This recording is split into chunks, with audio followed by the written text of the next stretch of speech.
Hello Zuma Forum, Dynamo 55B here.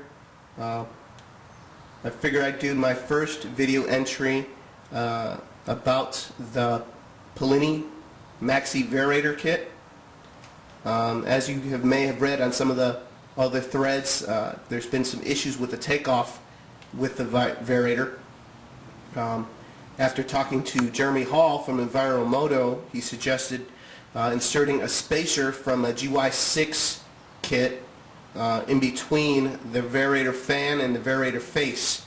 I think that it has fixed the takeoff problem that the Polini Variator had, but there were some other issues that I'll go over briefly.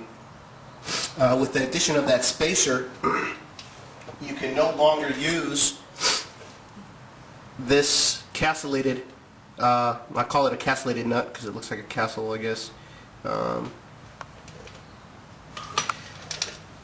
You have to use just the washer. This is the OEM washer and the OEM nut. I had a slight concern with the OEM hardware because it was a little bit small for my taste, and we all know how soft this OEM hardware is.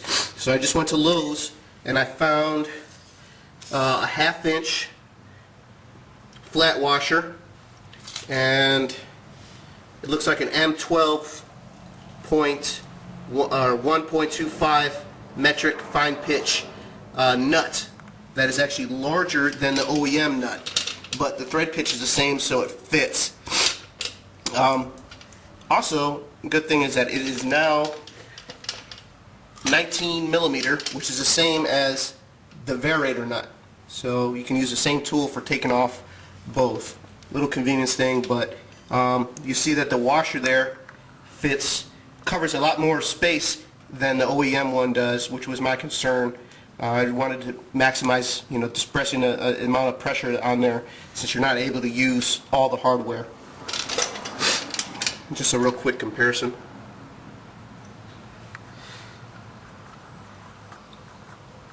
So you get a little bit more. Okay, good, got the point. One of my concerns is this is a brand new belt, and you see right here there's a track mark made from the spacer that's in there, because if you look at the pictures from one of my previous posts, the spacer is slightly larger. We're talking about maybe 1.5 millimeters larger than the boss that is supplied with the Polini Variator. I would have liked it to have been the same outer diameter, but like I said, it is slightly larger. So I'm going to keep an eye on this. I'm going to be running it with the cover off to make sure that it's not actually going to be tearing into my brand new belt.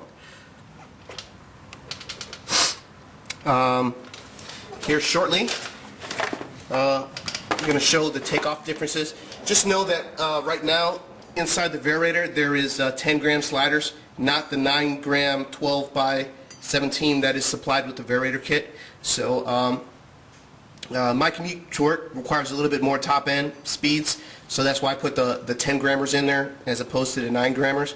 I'm still getting the same speed as I was with the OEM Variator and the 10-gram sliders that I had in here. Roughly right around 55 to 60 miles an hour on flat. I live in Missouri, so there's not a whole lot of flat roads, a lot of hills, so my top speeds do vary. As I mentioned before, 55 to 60 miles an hour. I'm getting the same speed. I haven't done anything to the engine. The only thing I've done to the scoot is add this Yoshimura exhaust on there and some GTS Pirelli GTS 25 or 24 and 23 tires. So I still have the stock airbox, no other mods. So I think my scoot is in pretty much the same configuration as most of you other guys out there. I think that's about it. I just go ahead and I guess we'll start the test with the takeoff, just so I can show you the improvement.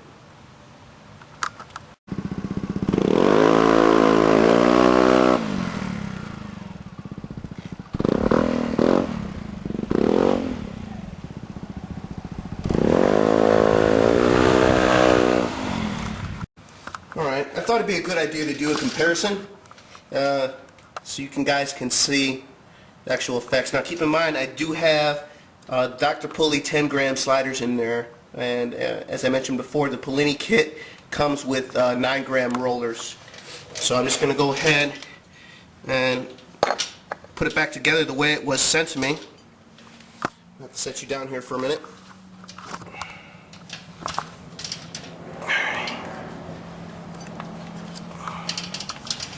And I'm going to put back all the OEM hardware, of course.